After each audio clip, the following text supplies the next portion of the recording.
Michael McCann, BBC Radio Devon. Wayne, your thoughts on that? Yeah, I don't know where to start really. I think I spoke to the players before the game about over the last few weeks conceding early goals, and so obviously it starts there, conceding in the first few minutes, and then I thought throughout the 90 minutes we were nowhere near good enough, giving the ball away too easily. Weren't aggressive enough, weren't winning duels, weren't winning tackles, and it was too easy for Norwich to create chances against us. That was a theme throughout the whole game, to be honest, and we were very fortunate to go in at 2-1, and then you hope you get a reaction for the coming out to the second half to try and get them out the game. And once they scored the third goal, I think we went under a little bit, and I think that's very disappointing for us. How would you compare it to Cardiff and Sheffield Wednesday? How does it feel in comparison? Yeah, it's not nice when you lose any game, whether that's by one goal or by the goals we've let in tonight. But that can't keep happening. You know, we had Sheffield Wednesday, we had the Cardiff game, and then tonight where I think the Sheffield Wednesday game and the Cardiff game to a certain extent was a big surprise for me.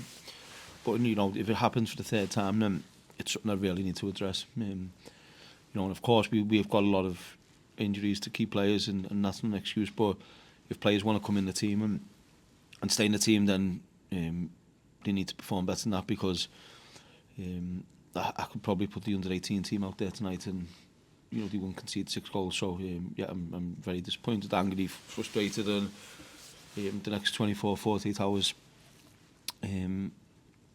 not going to be nice for the players. But I think we need to really get to the bottom of why this is happening. You said that after 3-1 you felt like your side went under a bit, to use your words. Do you feel like that in terms of the attitude or just the performance? I don't question the players' attitude at all.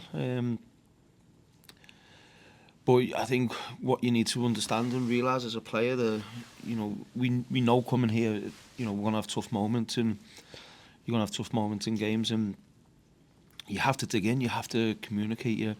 If one of your teammates is having a bad game, you have to help him out and dig him out of it, and that's football. That's how you progress as a team. And I think when it went to 3-1, I didn't feel we were ever going to get back in the game, and I think the players, it looked like the players felt that on the pitch, that they didn't believe that they could get back in the game. And so yeah, I think I've praised players a lot this season, because a lot of the performances, obviously most of them at home, have been very good, but we need to really quickly figure out the away form, because it can't carry on this way.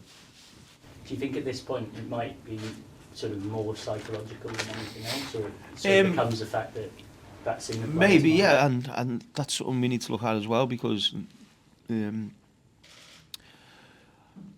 getting that win and better results away from home, and we know it's difficult in this league for teams to win away from home, but we have to be a lot better than what we was tonight, and so yeah, very disappointed and frustrated, and again, I feel for the fans who came here tonight, because I know the distance they've travelled to get behind the players, and I know for any fan, when you see your team put in that performance and get that result, you're not going to be pleased about it. So yeah, it's I'm dealing with it. I'm trying to get to the bottom of why every now and again we're having these results, and hopefully I can do that quicker, sooner rather than later. You got that goal back just before half-time through Mustafa Bundy. Were you sort of surprised, straight disappointed about what happened next, and broadly what was the tone and the messaging at half-time? Yeah, well, I reminded the players about the responsibilities to play for the football club, and I weren't pleased at all with the first half, and yeah, I wanted a reaction. I went at the players. I really wanted a reaction, and we actually started the second half okay, in fairness. But then, as I said, as soon as the third goal went in, it looked like the game was done. Chris. Thank you, Ali.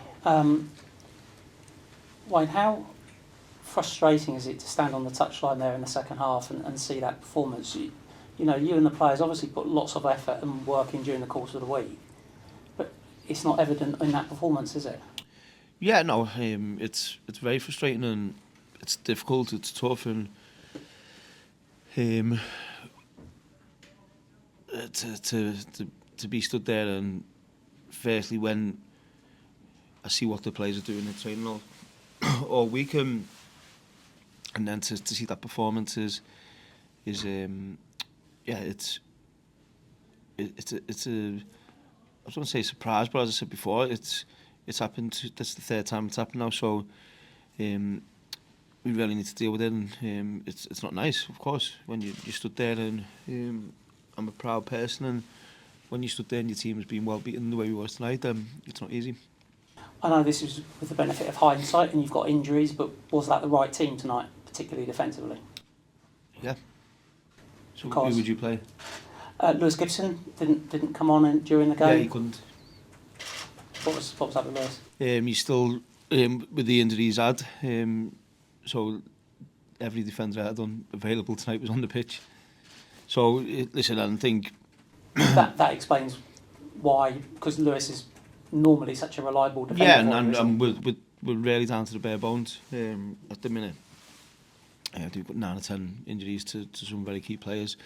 And listen, that's not an excuse for tonight's performance. I think one player getting injured means other players who I speak to and players who are desperate to play have been given an opportunity through players being injured.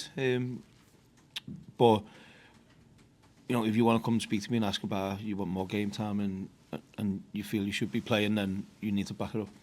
So there's no chance of Lewis playing tonight? No. Even though he was on the bench? Yeah, he travelled with us and he's literally just filled the bench. So yeah, he couldn't play, and of course you need to look at the bigger picture as well with him. What about Saturday for him? We hope, and we'll see how he is over the next 24, 48 hours. We hope he'll be available. Can you tell us a bit more about Morgan Whittaker and what the situation is with him? Yeah, he hurt his toe, Morgan, against Derby, and then obviously we were nursing it really, and he played as long as he could against Watford, and he's been for the scan. I'm not fully sure the naming of what it is, but it's not too serious, but we're told it's going to be a week to 2 weeks. Okay. No Ryan Hardy again today from that groin issue that... Yeah, so Ryan we hope will be stepping up tomorrow, and hopefully we see how he is, and hopefully have him available for Saturday. And no Jordan Houghton tonight? No, it's a personal issue. Okay. Family. Thank you. Cool, thanks. Cheers. Thanks very much. Safe travels.